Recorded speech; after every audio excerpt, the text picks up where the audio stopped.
Good morning. Good morning. Hey, good morning, mate. How are you? All right. Yeah. As as good as you can be after losing all your games today. Yeah, you mentioned it was a rough day today on the I ladder. played 11 games and I lost all of them. Ah, okay. It's one of the bigger loss streaks. Yeah. On Saturday I was playing great, but and, yeah. For every Anyway. up day, there is a down day. When I get a day where it's a screen of green, I know that within a day or two, there's going to be a screen of mostly red to follow.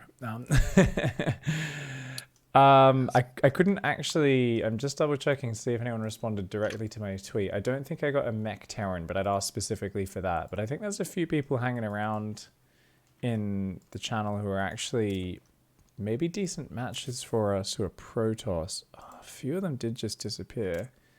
We've got a Masters 2 Protoss hanging around in the channel. So I'm just going to shoot a whisper to Diglett, see if he's there, in case we can get some ZvP. But obviously, still keeping our That would be eyes okay. out for Terran above all else, right? Yeah. I did just ask in Discord chat, how do you scout in ZVT without overspeed? Because my ZVP openings have felt a lot smoother since I stopped going overspeed. Your ZVT, yeah. Yeah, ZVP. I'm still going overspeed in ZVT. Okay, so ZvP ZVP without though. OV speed. Um, You explained about in ZvP about the OV skirting around the edge of the base and the Lings scouting yeah, the yeah, we tech. did already talk about that. Yeah. So is it the kind of what the next step? What exactly are the sort of things that have been catching you off guard? In ZV, um, my scouting in ZVT, even with OV speed, feels still quite inconsistent because I don't have a consistent time to start OV speed, and if they build a Viking, then I'm still scout whether it's bio or mech scouting quite late. So my scouting in ZVT generally feels inconsistent. Okay, Not so knowing you're exactly struggling when or to how I should play. identify if bio or Mac. Okay. So definitely, I mean, you can list some other tells there. So more than normal Hellions, right?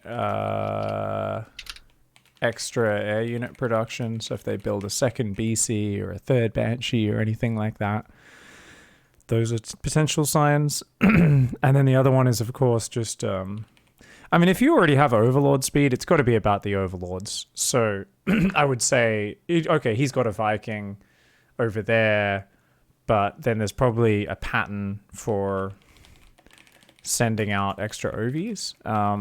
So I imagine what we would do is basically, God, why did you autocorrect? Fuck off, Google Docs. Movies. Pattern for sending out extra movies. Um, we've got Diglett as a respondent said, yeah, I'm done. Ooh, cool. Thanks, mate. Yeah, I don't. Yeah, that'd be great in about 5 minutes. Are you free? Free then? Let me just see. All right. But yeah, so kind of maybe like sending one down each side of the map, something like that. Or if you can figure out, often you can kind of tell where the Viking's gonna go, right? So you're kind of like, oh, I should be able to go down this side of the map and come in, have it queued up to come through the base a minute from now, to get scouting, even with Viking clearing. Um, Excuse me. This is Yeah, losing quite a lot though. This is yeah, 3 overlords guaranteed to die. yeah. I'm not a big fan of Overlord speed. This part of the reason, but so the thing is, well, they're gonna die much slower. So the idea there is ideally you would just send one down the side where if you can tell where their Viking is gonna go. But you need to have a lot of awareness and also a good understanding of what people's Viking patterns are and stuff, and then you can figure out how to always just send that Overlord through, or have it waiting up in one of those corners of the map, right? So you know, corner waiting Overlords. So if I see like a Viking coming out and I've already got another Overlord on their side of the map, maybe I grab that overlord and just send it to like the top right corner or something like that, just where you know it can chill until it's ready to come in. That was kind of the same thing you'll do in Zerg vs Zerg. If your opponent has muters and you're not playing a muter style, you hide an overseer in the very corner of the map, and then you just every now and then will come in from the dead space, drop changelings, and then go back to the very corner and just scout with those changelings. And because it's coming from this kind of unexpected angle, you can see, oh, he's going hive, oh, he's going 5 bases, or oh, he's still building non-stop Lingbane Muter and he's going to try and bust the shit out of me. So those corners are usually the sweet spot. Same against a Phoenix player. You can hide overlords up there to some extent. Yeah, generally speaking though, you should be able to, depending on what sort of mech it is, get a feel for it. Running Zerglings in is always like the thing where if you look at like Sue or someone who not only doesn't make overlord speed, he never scouts if his opponent has a natural. Like his overlords never go anywhere near his opponent's base. It's actually hilarious when you look at like Sue's overlord patterns, but his lings always get in. So ling scouting is just a good way of confirming what's up. So let's add details to that. You can't just run a Zergling in and see what's going on, right? But while Hellions are attacking or moving in, that's a good time to go in with Zerglings, right? There's like kind of moments where there's a high chance the Zerglings can get in. You can often have lings waiting at the third base, ready to go in if you see them leaving the base with an overlord or something like that, the Hellions. There's a few different ways there. Sometimes if they're going like a BC Hellion opening, they could still go bio, and it's such a slow transition before they even commit to bio that it's actually kind of an odd time you scout it. Whereas, right, if you're going up against someone who's going like 2 factory, no starport, you're scouting mech infinitely earlier, right? As soon as you see that second factory, you're like, oh, whoa, I know what this is, which is, I think, a lot easier because your first overlord with overlord speed should scout that. Whereas the later ones, it's going to be a little bit more variable. I think this should probably patch up some of that, I would imagine. Single overlords or 2 overlords going down the edges of the map. It's very unlikely if you send an overlord down both edges that they both die until if one gets caught immediately, the other one goes down. Yeah, worth it for the info. It's a big delay before it goes down. Still not the greatest, but at the same time, I think we've got to remember that a Viking is the lowest pressure a Terran can do. So if a Terran builds a Viking, it's like maximum it's the same as a Liberator getting a couple of drone kills. Because if a Liberator comes in and gets 5 drones straight away, that's much more impactful earlier in the game than a Viking that over time very slowly racks up a couple of Overlord kills. And it also doesn't force any real fast APM reaction. You never see a Viking picking off an Overlord on the edge of your creep and go far out, and like, same way Hellions or a Lib can when they suddenly rock up into a mineral line. So I would say just give perspective there from the Terran side. I love having a Viking opening because it clears the Zerg's vision, but I've had games where I kill like 7 Overlords with a Viking and the Zerg's still in a fine position just because, they were quite greedy and and the Viking added nothing to the direct pressure to punish them. And I'm like, are you fucking kidding me? Shouldn't I be way ahead after this? So just a little bit of perspective from the side of Terrans that get pretty frustrated when their Vikings don't do enough for them. If the first Overlord Scout sees it was 3rd CC before the starport, then the only adjustment I'm making is delaying the spores by 30 seconds to 5 minutes. Probably, that sounds about right. Yeah, I don't really react too much against it except for that. I think the biggest hell there would be if they stop building Hellions. It used to be with those styles that people would only ever build 4 Hellions in the old days. So you could really skimp on your defense. Like you could just go super low on your D and just go, all right, I'm going both non-stop drones, double evos. And you could even just stop at like 5 or 6 queens at most. So that was like pretty cool. So that might be something to keep out there in that scenario. We can say 3cc just 4 Hellions. If we see the reactor factory has already lifted off. Immediate double evo. Drone like a mofo. Only 6 queens total. Now, a lot of people like to use queens to help defend the double drop when it comes and the tank pushes and stuff. But arguably, just getting quicker Bane speed, 1-1, more Ling Bane, is probably the more important thing. So yeah, immediate double evo drone. Yeah, basically it's just push your greed in general. I guess we can put that all under push your greed a bit harder. And those are all sub points of that. So make the first round of lings at the same time, and then I'll see. There won't be more Hellions, so I don't need to make any more. And then just keep droning. Well, I would even I would even stop at like max 8 Zerglings, because I know that the Terran is an absolute friggin' psychopath if off that opening they throw their Hellions away.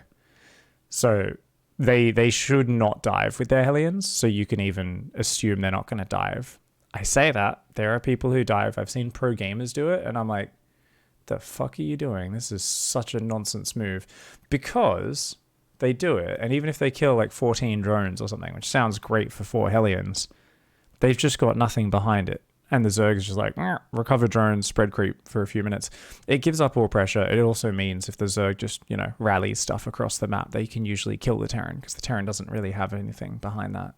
So I think it's that's something that's obviously going to be a meta move based on your own experience and what people are doing at your level, because there are certainly points in the meta where every Terran thinks it's a good idea to just dive 4 Hellions in, even off a 3cc like this. And you're like, well, this doesn't really mesh with the build, but who knows? Maybe people are being greedy and it's doing damage, so it's actually not the worst thing. But that's like the final point there would be potentially skip Zerglings or skimp on Zerglings. I never feel I can read a behavior meta into my opponents that way. I think most people dive, most people don't dive. It's not consistent enough. Yeah, I mean, well, once you think about the opening, you might see a pattern there, but it's pretty advanced and it's not necessary. So yeah, just drone a bit harder, push your greed a little bit harder. So I do have a player here, Diglett, who is of course a Masters 2 Protoss, is currently down in Masters 3 MMR though, actually. So we could play some games there if we wanted, or yeah, sure. All right. Is he in channel? It's cool. Change to either matchup. Sorry, I didn't. Let me see. Hopefully he's not. He might have gone in game. No, he's still in channel. I'm suggesting him to party. Did you get that? Yep. Free now? Question mark. Oh, he's currently not accepting invites from not on friend list. Can you turn off your social setting? I really think everyone's got to fix that. We got to all learn to bathe in the salt of our sad opponents. We got to turn off those social blocking settings, guys. Someone's spamming you an invite afterwards saying, rematch, I'll fuck you up next time. You're bad. You gotta let those messages you can block through. Individual players. Yeah. If they cross a line, just right click their name and go block communication. All right, he says he's done it. So you said ZvP, you were also struggling for scouting, right? In the follow-up. No. Oh no, it was just ZvT? Okay. All right. Sorry, I thought you meant ZvP after the Overlord on the edge and the Zerglings getting in. You had an issue, but no, that's good. After that, it's just your Zerglings running around and then your Overseer goes in later, right? Yeah. Sweet as. Only thing I need to remember to do is to send those 2 lanes off at an angle, so an adept running across the map won't hit them, and then yeah, it's always good when we get lazy with that. I always send the lings down 2 separate sides because everyone's obsessed with blocking the scouting at the moment. So they do it. You're the party leader, by the way, so just host up your map choice. Oh yes. No worries. Big thank you, Pyro. You're too kind, Pyro. What the hell, mate? Thank you for gifting those subs. Everybody, please slap some bacon in the chat. That's how we say thank you.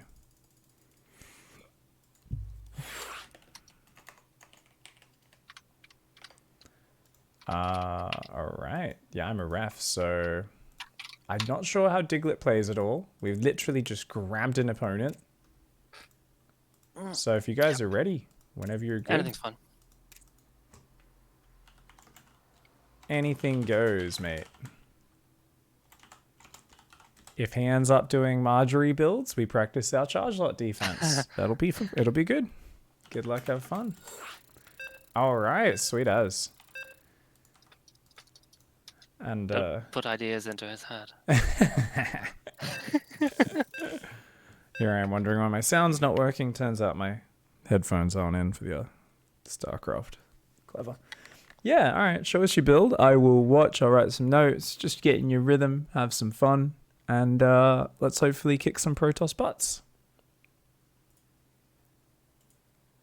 All right. I have muted myself. Man, this crease over here is real big. I got to straighten me bloody green screen out, eh? It made it a little less pronounced. You can still kind of see it up there. Oh, well. How are we doing, guys? So, we're not actually doing ZvT first mech. Never mind. We couldn't find a mech boy to help us. So we just hopped into some Protoss games. Well, a Protoss game anyway.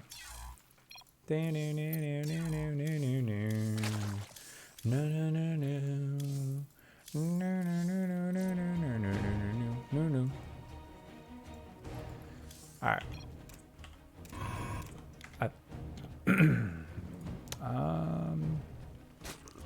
MDR 2 is active le filtre BG as it is really short time frame isn't for serious Terran around that level. Kappa. Wow, yeah, I don't know what we're talking about.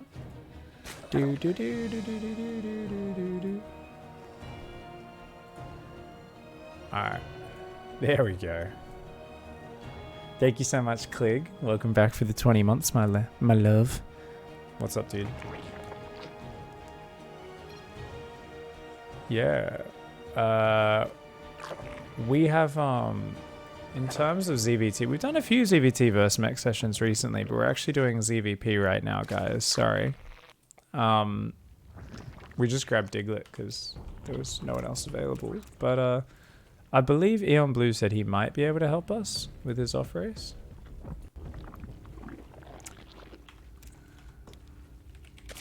Maybe get you in as a mech Terran next game.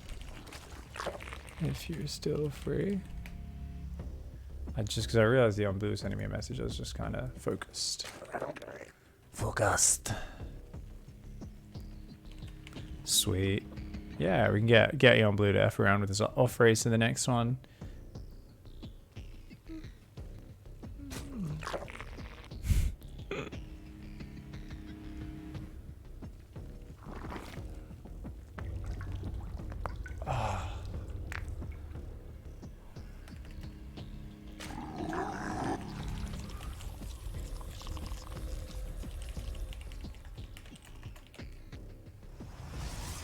I hope Diglett realizes that's not a wall off.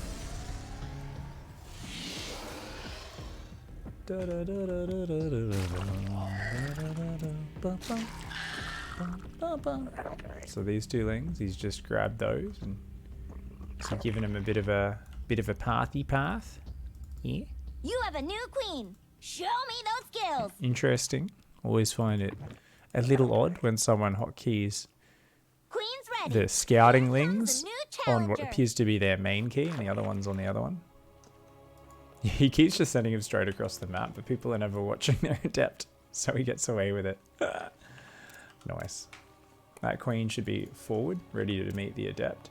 Now, because he's sending two overlords over, he's got a bit of a lack of vision out front the natural, so definitely needs this overlord to be clicked up here. He's clicking it up there, but that means there's going to be a hole in the middle. And any hole's a goal for a horny adept. That is actually a saying they have. It's a bit of a thing. You have a new queen. 6 lava Show sitting me there. those Inject. skills. Inject. Drone. Yeah, he's doing well. 2 overlords as well. Very good. So he should be sending an overlord through, right? Oh no, he already saw Twilight and Robo. Evolution complete. Bloody fantastic. He's looking well prepped. Now the question is, how late does he wait on his response? I believe, if I remember correctly, Chris, Mr. Latte-less here, I think he was doing the Zergling response. So he's going to go Roach Roar and second gas just after 4 minutes. Hopefully he doesn't wait much longer. It's 4 minutes now. I've seen him do it at 4:05 and be okay. 4:10 is like the absolute latest. Yeah, there we go. 4:07. It's alright. So this is the one where you defend with Zerglings. So he's got to start massing Lings soon. Queen's ready. Now he's up above Here comes a new 40 challenger. drones. Maximum about 44 is where you want to stop on workers. And he has got a 5th queen on the way, which is good. He's going to pull 2 or 3 queens to the front. Have a big old pack of Zerglings. He's got creep moving to the right, which is very important. He's got to be able to rotate his queens up. He does see a prism coming. I'm not sure if he glanced at it at all. I clicked up there just then manually myself as the observer. Now he's building 3 spores mighty early here. I guess just because he's not sure. Wants to be safe. Good call. This hole in the middle of his vision is making me a bit uncomfortable. Your forces are under attack. You have a new 2-0. queen. Show me those skills. Side of map. Left hole in middle of vision. Outside our natural all game. So it's just that there's this big gaping hole in his vision, which he's only now starting to plug with creep, that I'm not too big a fan of. But, oh, look at this. Diglett's like, screw this. Everyone's always ready for the Glaive Adepts. Hey, these days we just, we don't even commit. We just take a third and start building Immortal straight away. Not bad, not bad. So as Latte-less, should be sending the Lings across, and indeed, they're already over there. Nice. Nice strategy. They're attacking a creep tumor. Engage the enemy. So much for your creep spread.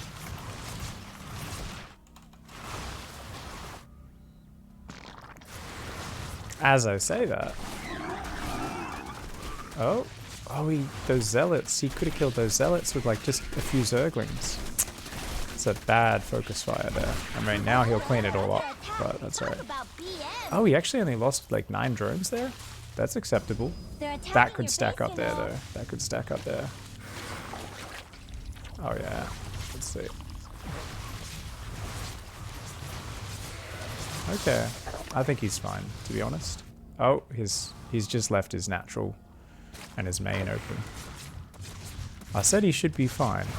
I think if Diglett just shift clicks and then retakes the 3rd, he'll be right. He's even microing his little heart out as Diglett.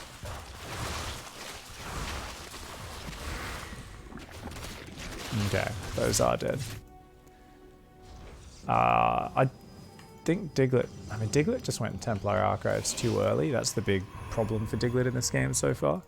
This really needs to get 2 more Adepts in there just to pull Latte-less home.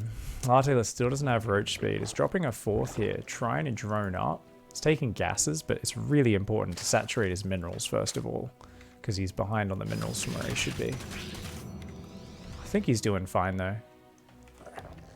But right now it's just like, hey, are we actually committing to this attack or not? Because this is a risky point. If you attack here, I feel like you want to make Ravages.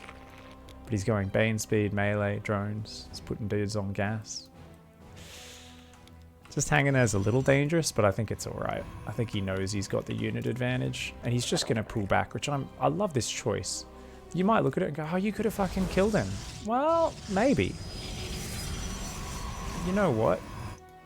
Things just weren't lining up there. You've got Roach Speed, Melee, Bane Speed. All those units are going to be useful later when their upgrades finish. So there's no need to force the issue. So anyway, he's up on 3 base sat. In this situation, I would have gone straight for 10 drones on the 4th. Now, the reason for that is the upgrades are kind of late. In this spot, I would have actually gone 10 drones on 4th base. Just because upgrades are late, and it feels you can push your, economy further ahead, and then still go squash him with your timing. Just a personal piece of flexibility I thought I'd mention. You've evolved your Zerg. So that's something where I would just kind of feel it out and go, yeah, let's do that. This whole army's still on one control group. This is a fucking terrible habit. Evolution complete. You're Whole engaging army the on opponent. one army group? Time to raise your APM. Mutation This is a complete. huge problem. Veins should be on a separate key. So, he's a bit too worried about this Prism A. He could just be building units and rallying them Your there. forces are taking damage. There Terrible is such a damage. tiny Protoss army here. But he's really hesitating about attacking, and now he's going to try and force his army through the choke. Oh, and he hasn't built units in a solid while. Saw a Prism and brought units back. Not bad, but actually could have just built a new drop squad to defend. At the same time, postured on front, but took forever and went poked in one clump. Saw Storm and ran away. His army actually sucked. That field's been It mined was 4 Immortals, 14 Charge Lots, and 4 High out. Your Templar. forces are under attack. Add Archons and more Storm Immortal, and that becomes a truly scary army. You had a great window, especially seeing the fast 4th. You should Base is under have attack. killed him Our there. forces are under attack. So now he's in a little bit of trouble here. Killing your drones.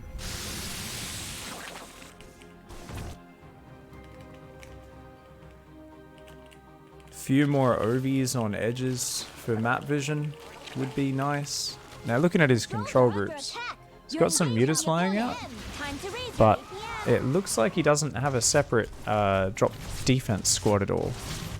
Oh, he does actually. No. Oh, he's added it as a queen in there as well. Okay. Oh, fair enough.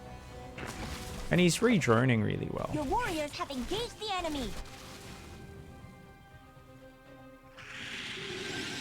So the problem is he's letting his opponent's army grow really well. If Diglett pull back, like Diglett should not be out here right now. But if Diglett just pulls back and maxes out with, like I said before, more Archons with his Storm and stuff, and he's already building batteries and cannons everywhere, which are going to create problems, we're just giving him unnecessary time, right? You're under attack. Siege up. That mineral field's gone. Looks like we're going to the late game. Queen's ready. We took a long time to drone our 4th, Terrible so we are damage. especially committed to the Ghost fight here. Mutation. There's so much Ravager Bane made. Mutation complete. That If field's we been had mined out. droned harder immediately, already had a faster Spire, and not made so much Ravager Bane preemptively, Mineral field depleted. I wouldn't mind. I wouldn't mind us not committing Your warriors have engaged to the first enemy. push. Your forces are under attack. But the way he built towards it made it look like he really kind of wanted to and should have been committing there. So he's still running around here with this army, That mineral field's massively gone. clumped up. Looks It's a like we're mostly going to the Roach late army, game. whereas you want mostly Lings and Banes. Remember, those are your power units. You're engaging the opponent. That field's been mined out. Hope you have an If expansion. there's one thing that's consistent with Lateless, it's That being mineral field's really gone. afraid of Protoss Looks like we're going to the late and not game. confident at just finding the openings. Like, he's just given so much time to the point where Diglett has made a billion Storm. And it's like, if you're not confident attacking, don't get me wrong, sometimes it's a good idea to learn how to play Broodlords, but for Lateless, this is a crippling handicap. Where he was so ahead after the openings, and then he's committed everything to a Ravager Bane timing. He's ran forward, kind of gone back and forwards for about a minute here, committed up, got stormed, went around, committed into this tightest choke, got stormed again, and then just went home. And it was just, you know, I think what I need to really emphasize is like, well, number one, commit to it. But number two, maybe we should,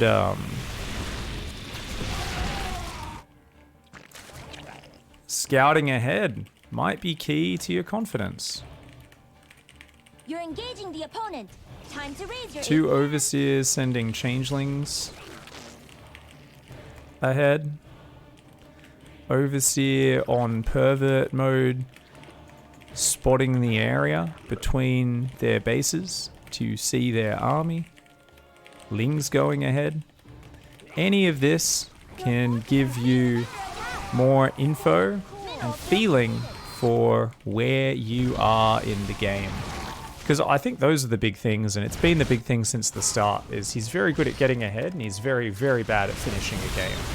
For some reason, he's making just roaches right now. You know, it just doesn't really make sense. And even there, it's like, if you're going to fight, you should be coming from 2 or 3 sides from the start. Anytime I see someone running their army back and forwards like that, I can tell they've kind of lost the plot in terms of what their focus should be in that fight. Now, these are classic latte-less errors. He's had a bad ladder day. His confidence is at an all-time low. So we have to keep things really simple. I have unlimited notes for him to read tomorrow when his brain is fresh. But right now, there is only one thing that matters. And that is, we just needed to put everything into that timing. When you lose confidence in a ladder day, it's easy to do well, like he did at the start, go across for a push, and then get caught in a cycle of umming and ahhing. Because your confidence has been undermined, you hit a point where you doubt everything you're doing. So the answer to that isn't to point out the 50 things you did wrong. Those are all symptoms of one thing. And that one thing is a lack of confidence and a lack of decisiveness. So if you guys are ever suffering from this, and this is a big part of what happens in a losing streak, the most important thing is to keep things simple, not try to be overly flexible, and take fear out of the equation. Don't be afraid of losing the game. If you're so worried about, but what if every decision you make, there's a voice in your head saying, but what if they counter it? What if that's the wrong decision? What if it doesn't work? You've already lost. In general, you're dead.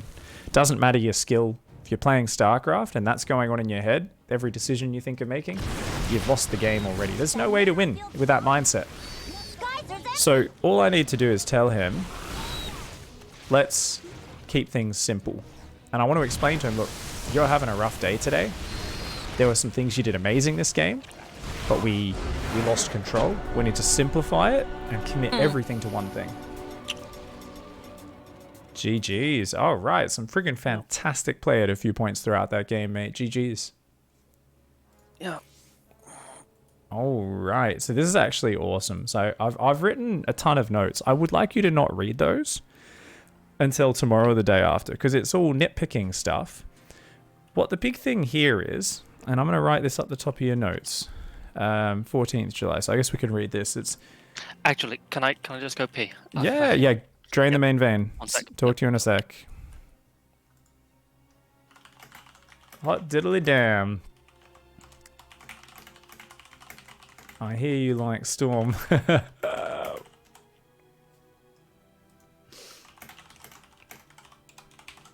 Diglett did a good job there.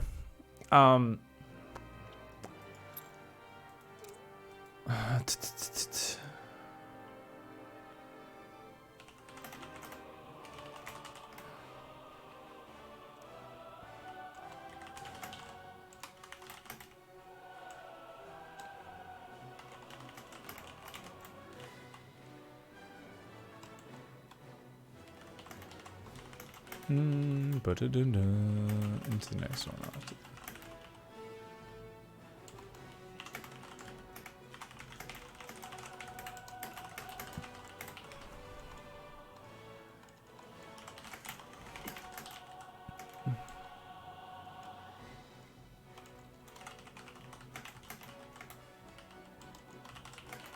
Okay.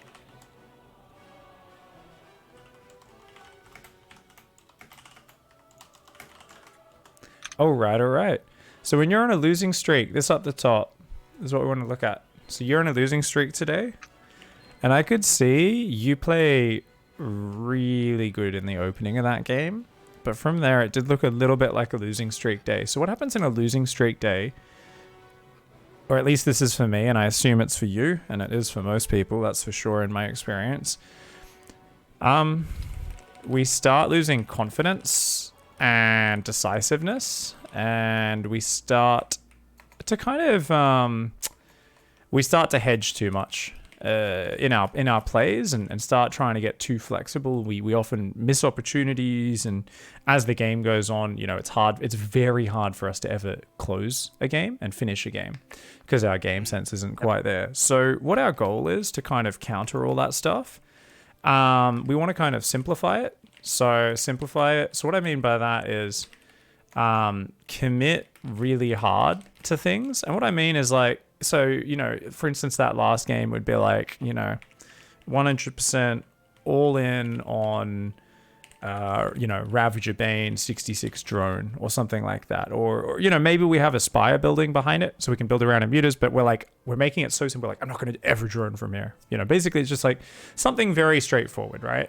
But the important thing is to make sure we keep it within a realm of probabilities and to commit. Or if our build has certain stages, we just commit harder to those stages. And the one thing that usually stops us from doing that, so usually what stops us is fear that builds through many losses, right? There's just kind of this, we just start doubting if things are going to work because it hasn't worked in the previous 4 or 5 games or 10 or 11 games, depending on how the day is going. And we kind of just tend to miss opportunities, and we start to second guess everything we do. And what often happens is we're anticipating our opponent countering what we're doing before they've actually countered it.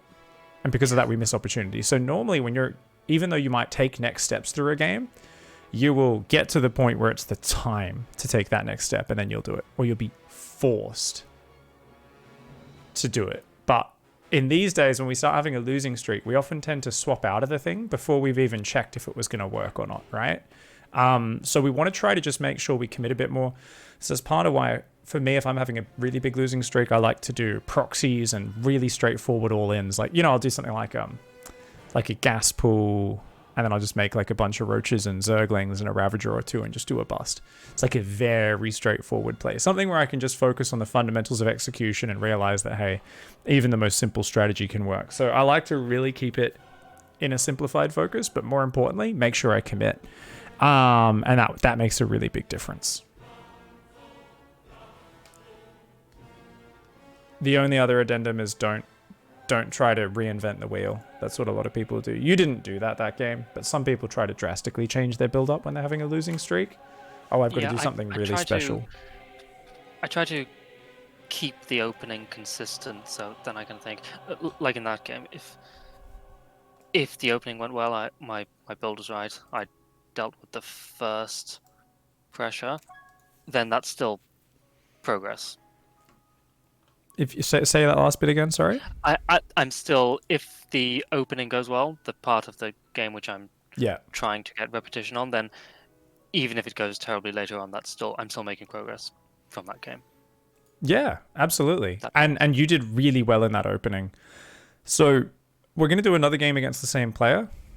To keep things simple and focused, I just want you to commit hard to your Ravager Bane timing this time. That's it. He had Storm, but he didn't really have anything else. He had 4 Immortals, 14 Zealots. I don't even think Charge might have been done. I think it was, but no Archons, a couple of Immortals. So it was 3 or 4 Immortals, 14 Zealots, and 4 High Templar with Storm. And that's not an army that does very well against Ravager Bane if we come in from 2 sides. So if we end up in a similar situation, I just want to make sure you commit to it. And the reason for that is because we did make a lot of Ravagers and Banelings. So to make all those units and then kind of slowly drone our 4th and slowly meander up to Mutas, we just gave him too many chances. And because he was going quick storm, he had a style where every second we gave him was going to be better and better for him. Where he went, oh, I've got 4 High Templar, and he was like, now I've got 8, now I've got 12, and he was building batteries and cannons and spreading High Templar, and this is like, players who defend like that, it's very hard to break them with Ravager Bane if the game goes past a certain point, because they've just got layers of defense. was thinking, oh, he must run out of storms soon, mustn't he? Yeah, literally never. He was never going to run out of story. He had 15 High Templar. Really good play by Diglett. Let's host up another game against Diglett here. Alright.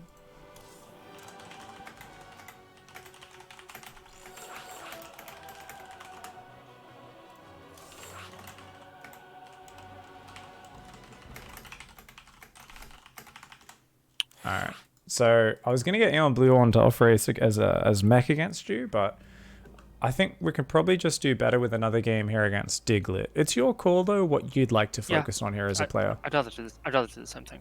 Okay, let's do the same thing. Alright. Whenever you guys are ready. Ready? Good luck, have fun, guys.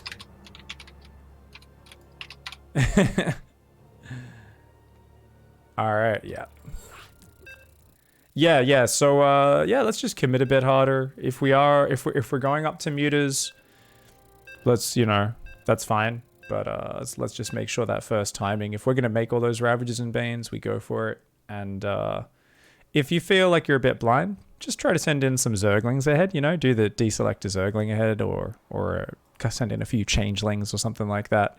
Some people really don't like walking into the darkness, myself included. I've been traumatized by force fields and storm and stuff, so I'm a big fan of the Overseer that like flies up and then goes in the pervert mode just off the cliff, so it can kind of see the whole area on the high ground between the natural and third, and that usually gives me the confidence to like run in there and set my Ravager Baneling up and, you know, branch some off into a mineral line and all that sort of stuff.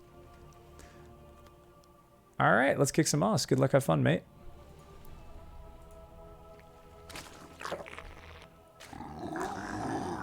All right. So I think, yeah, guys, I really do think we could see a little bit of the losing streak there in that last game. You know, opening looked fantastic, and then you feel almost like you're watching yourself as you play worse and worse and worse, and everything slips away, and you go, ah, fuck this game.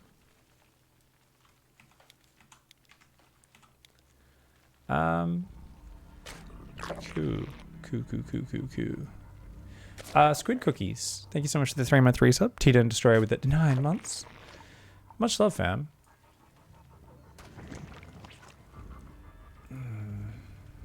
Thanks. It was actually Digletto was saying that about losing confidence. Should he just trade with that bank? Yeah, well, I mean, he absolutely needed to either... If he wasn't rushing Broodlords, he should have just been making as much Ling Bane with his Ravagers and just going again and again and rolling Baneling Runbys into mineral lines and all sorts of stuff. You know, it's definitely something where he freezes up really hard if his first attacks don't work. So the reason we're not talking about that much is Lardalis, he's gotten a lot better at it, but he still has so much room because his default mode is always be afraid of everything Protoss has and miss his opportunity. So then when he finally does fight, it just gets reinforced time and again that the Protoss things destroy everything.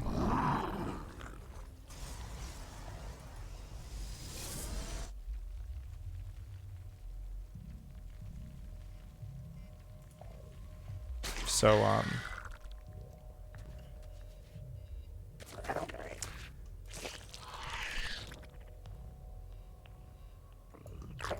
his second Overlord, yeah. He has a weird pattern with his second Overlord. It's a bit of an odd one, but it's alright. 2 Lings gonna go straight through the middle again. This is a mistake. I think Diglett's actually looking to catch the Zerglings running around the edge. That's so funny. Diglett's like, I'm gonna be super pro and intercept your Zerglings. And Ling's like, nah man, we're running straight through the middle. Nice. But yeah, so basically when the game goes on, your forces are taking damage. We can still win with Ravager Bane. But you need to get better at embracing that style. So what I'm writing a sub list for once we get past the initial, okay, well, if we can get past just constantly missing our timing over and over again and giving up the opportunity to win the game, if we get to a similar style to that last game where he still had a giant bank and stuff, it should be 80% Ling Bane, right? 20% Roach Ravager. Your warriors having Should be beat the enemy. non-stop Ling Bane run-bys, right? Into mineral lines.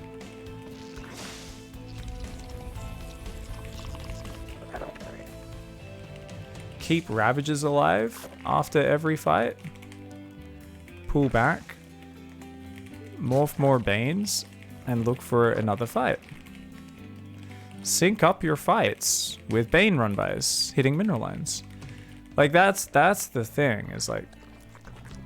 He has a tendency to make it very simple for the Protoss, where he'll just attack in one big clump, or he'll split to two big clumps and come in on one angle, which, if you're hitting a tight timing, is okay. But if the game goes longer, and you're like, okay, well, this game's not as comfortable, or whatever the case may be, what you want to do as a player is just start rolling Banes in. You're like, cool, morph 20 Banes here, click them into the third mineral line. You know, at the same time, army comes in and attacks up the Earth area, and you're trying to get in and blah, blah, blah, blah, and distract them. Or, you know, they take this fourth. Well, you're rolling Banes in here, you're rolling Banes in here, and at the same time, your army's like running around the middle and looking to threaten. You know, and you just keep doing stuff like that. And in that chaos, opportunities present themselves. And I've talked to him in the past about, look, your goal in PvZ, it's nothing to do with I got to kill the economy. The reason we go for their economy is that's the easy target. It's the valuable target. So it does do damage. But the aim is to say, hey, dude, you have to split up to defend your economy. And that's where opportunities present to clear their army. And if you can clear the Protoss army, you stop them getting to that absolute death ball. So there is a to and fro of, if their army is in the open and easily assailable, you simply attack their army and kill all their important units and reduce the complexity. But if the game goes on The opponent. and you aren't able to catch that army, or it's pulled back to a very nice choke point, so you kind of want to spread your units out. Yeah, I've noticed that. I'm just letting him get in his rhythm though. I think he's quite okay right now, but he does see, okay, there's no third base, so he's just making Ravagers and Lings right now, which is all that really matters. 1, 2... Oh, he's got almost no gas. That's actually very bad, isn't it, then? He should still be able to win here, especially because there's no Zealots, and this is a 3 Immortal timing with, yeah, it's like 1 Zealot, 1 Adept. Zerglings will deal with this just fine.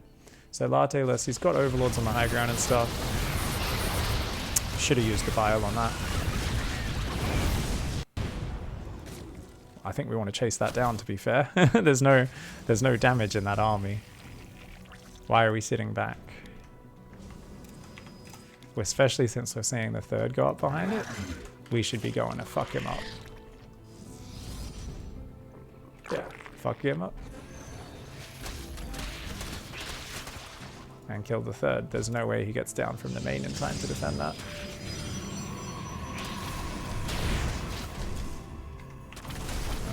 We're very, very afraid with this army.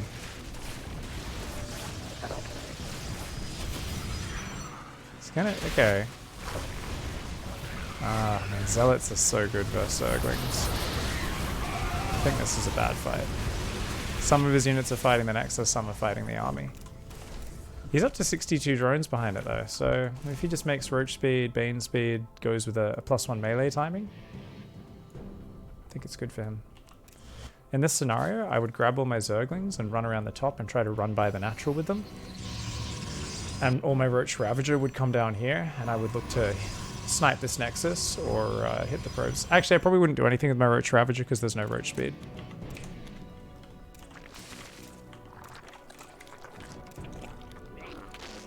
Your forces are under attack. Roach speed.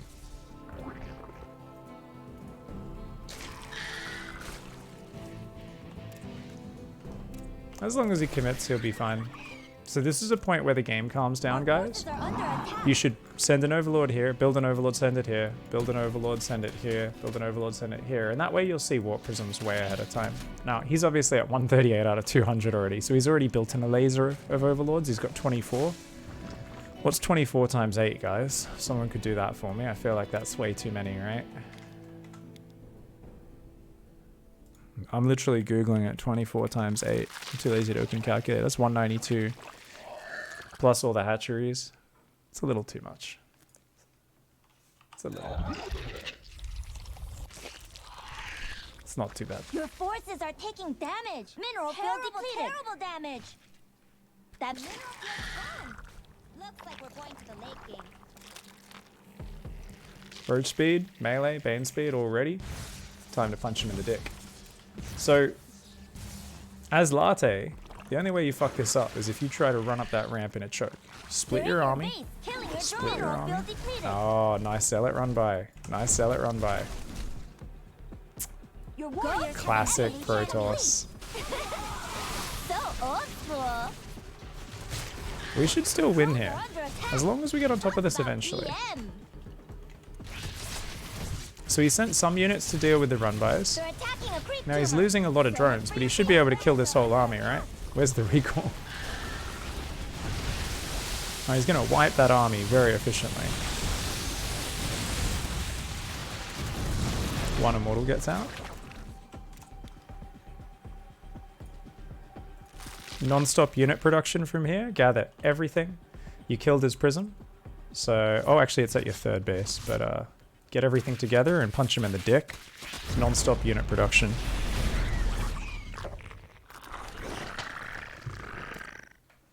So what's he doing? Why is this whole army in one clump, attacking from one angle with almost no banelings? I mean, it's decisive that he's pushing in here at this moment. It's just a kind of average attack angle. I don't think it's too bad, I guess, because his reinforce was naturally coming in from there and stuff, but definitely I do think a little... Always click the battery. There we go. He's got it.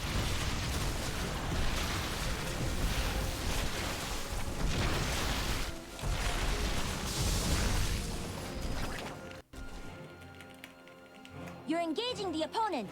Time to raise your APM. Always click the battery in a fight. Wait, what the hell? The Nexus survived?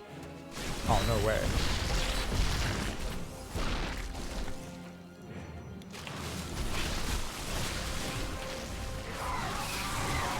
Make only Zerglings and Banelings. It's good to rebuild your Roaches, don't get me wrong, but the Banelings added to that will be amazing. You're engaging the opponent. Kill this army, Time to raise hunt your this down with your APM. Roaches, and then make Banelings and finish him.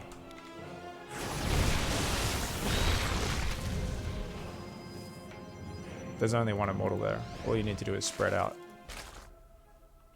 This running a blob of roaches in and out versus the storm is making me uncomfortable. I'm not a fan.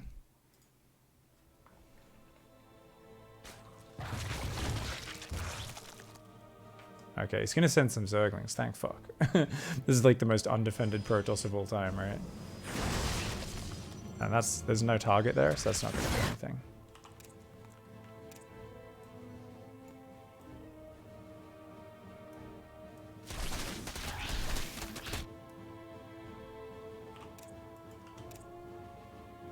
Make Banelings. Make 100 Banelings.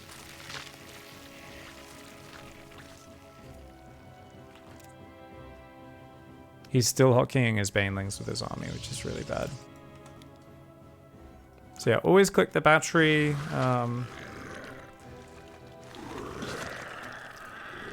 Those guys, if they click in there at the same time, would be great. Once again, he's attacking from just one clumped up angle against a player who he knows has Storm. Why aren't we already up there, splitting into that base with half of our army? And all of his Banelings on the control group. Thankfully, I think I looked away, but yeah. The system of micro is not good. It's not. There we go. Woo! Oh my god, that prism. You're like, alright, we're about to go do our timing. Oh, he's coming to push me. Oh. Okay, we're getting ready to flank. We don't want to run up that choke point and get stormed. Wait, there's zealots in my third. Oh, wait, the prism's in my natural. Fucking zealots in 3 mineral lines.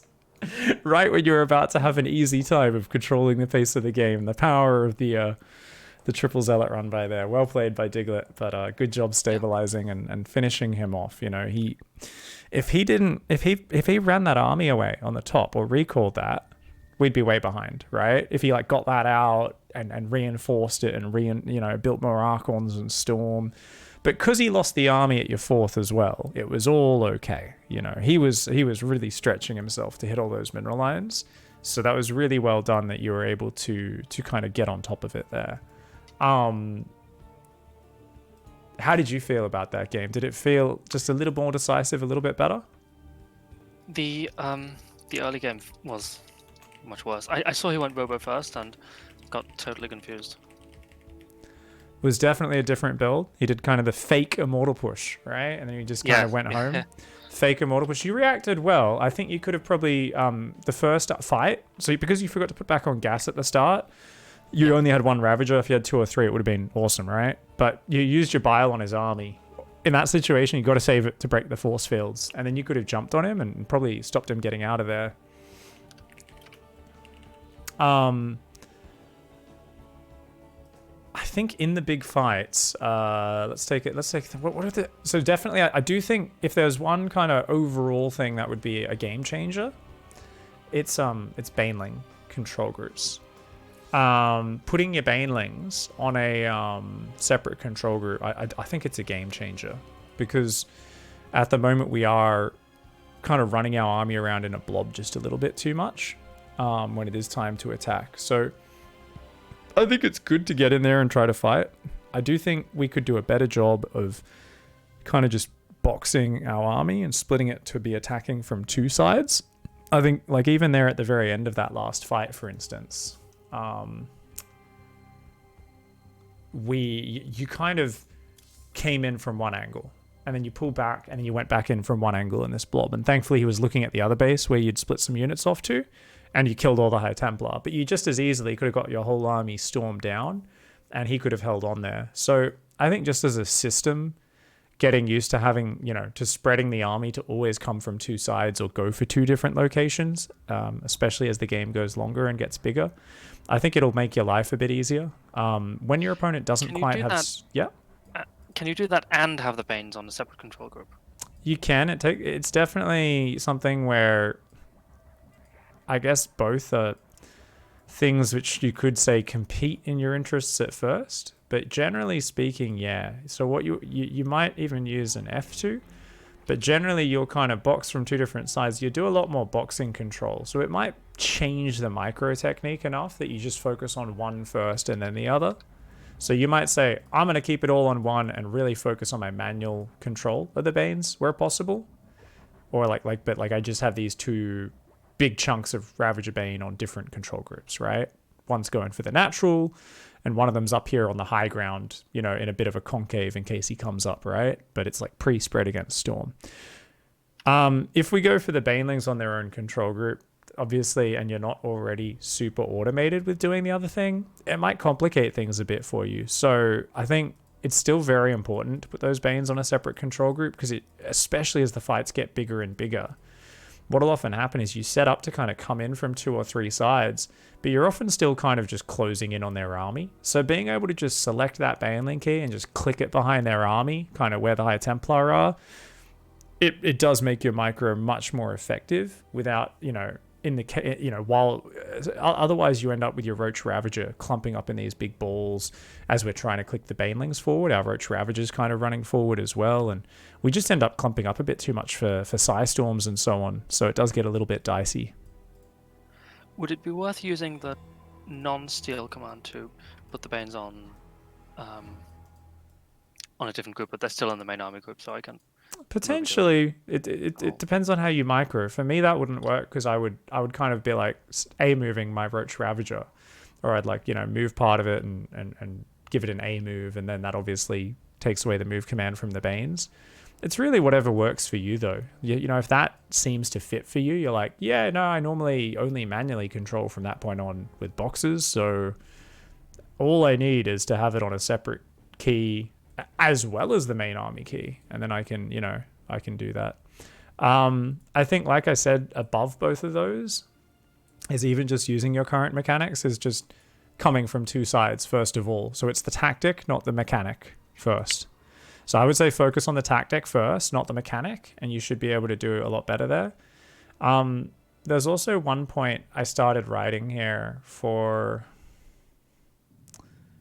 Where the fuck did I write this? When the game goes on, you get a little bit static in your play. where you kind of start getting, I would say, sloppier with your engagements. And it's because I know that you feel very nervous the longer the game goes on, where you're more and more worried about Ravager Bane not being good. The funny thing is, those are the moments where it's like, well, we should be digging deeper to fight harder with our Ravager Bane and better, but your fights get less and less efficient as the game go on usually. And I can kind of see it's because you just feel like, far out, this composition's so bad, and you're focusing a little bit too much on the time aspect of, if I don't take a good fight now, it's going to get worse and worse. And whilst that is true, there is so much room for finding the right angle. So go to your document. You see where I've highlighting down here on, I think it's like the bottom of page 2. So one of the big things that happens is you end up feeling forced to build almost pure Roach Ravager as the game goes on, which is really short-term and weak. Roach Ravager doesn't have a lot of playability to it. So there are situations like, oh shit, he's counterattacking, I've lost my whole army, let's make 30 roaches, like you did in that game, and I'm okay with that.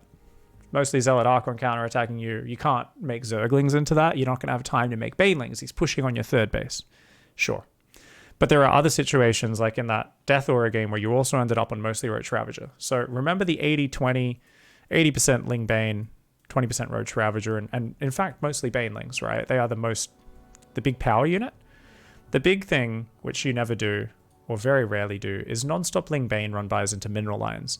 As the game goes on with Ravager Bane, whenever we find ourselves forced to drone our 4th base, maybe even take a 5th and drone that a bit, and the game's going on and their army's getting bigger, one of the best ways we can still make plays work as the armies get bigger is just rolling 10-15 Banes into a mineral line here, a mineral line there.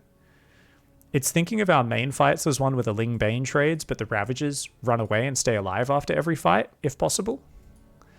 Morph more Banes and go again. And then you sync those fights up with those run-bys on the mineral lines. And if you can do that, you're going to find Protoss players are just going to lose their entire economy very consistently. And the power, you will embrace a higher tempo style than the Protoss can deal with. And you're also going to find that if you do that enough, they start just like, you're just going forward and you're like, well, I don't think this is the greatest fight, but we'll take it. And you kill all their High Templar and they don't storm at all, and you go, that was weird. It's just like, well, yeah, you got Banelings in his mineral lines. You're queuing up so many things to hit his mineral lines and to hit him from so many places. The Protoss is going to have less perfect army control. Or you're going to have times you're like, oh, I got the high ground between his 2 bases. How did this happen? Well, he A-moved all his whole army over to deal with that Baneling run-by that hit his 3rd. So his army's up in his 3rd mineral line. And suddenly you get this nice high ground arc above his 3rd base. And you can send units off into his natural and 4th. And he's got to attack into a concave of Biles and Banelings, which is pretty damn awful for the Protoss. So there's these really cool things that happen. And I think it's the power of the multi-prong and the power of the Baneling run-by that has to be embraced to keep it going. And I feel like you as a player, if you could just be a little bit more like, hells yeah, let's go, Ling Bane Ravager tempo, fuck yeah. I think we could call them comebacks. Even in games where it's not really a big comeback, I think you'd just be kicking a bit more ass there. So I think it would be really cool to see you do that. And I guess we could argue a way to practice that style would be to always go 85 drone Ravager Bane as standard, right? If you wanted to force yourself to practice that style, you're like, I am automatically going to give my opponent enough time to get up more defense, but I'm also going to have such a big economy so quickly, I can be more wasteful, right? But it's going to be less about one big timing where you just try to jump on his army like you normally do at the moment with the 66 drone. And it's more about, well, I'm rolling Banes into this mineral line, Brains in that mineral line, and trying to hit his army at the same time.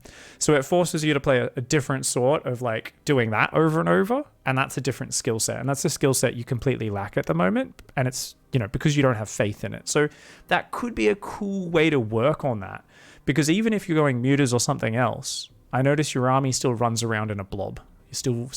You do split off a little Ling run by here or there, occasionally a few Banelings, but it's at a very slow pace, and it's when the game slows down. So the reason that's important is it's when the game's fast where those are most effective, but the only time I feel you do run-bys is when your opponent's most prepared for it, when you've both kind of sat back, licked your wounds, settled down, got your macro in order, and then you'll be like, here is a run-by in isolation.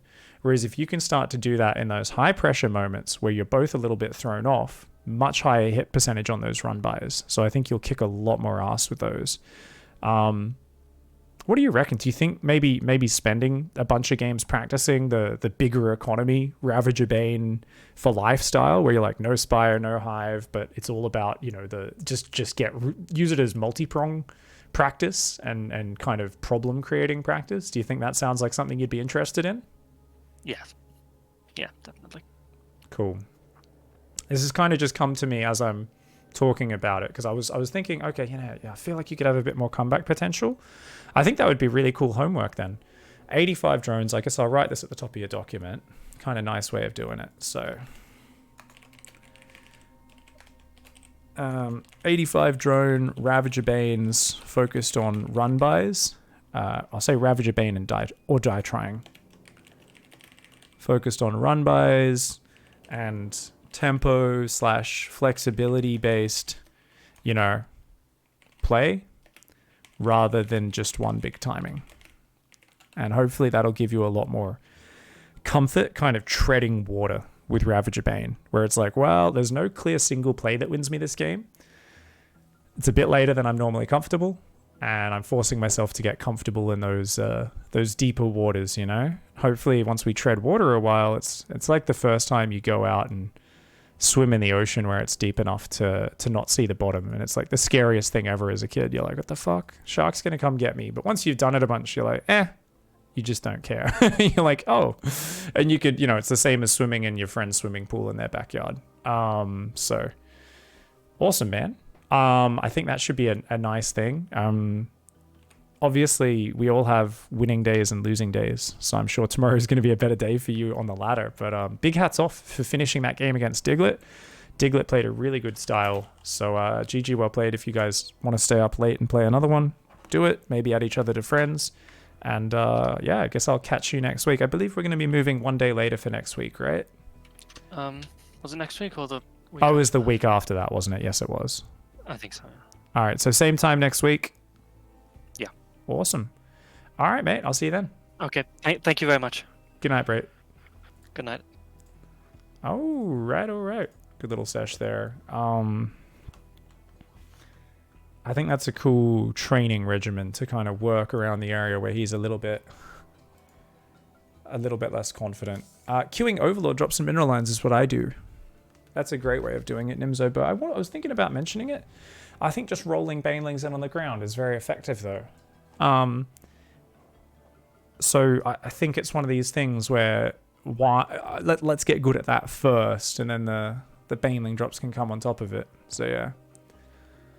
Were the Australian fires this year or last year? Both, mate. Emflay. It was from December and then through January and stuff, right? Oh, GG's.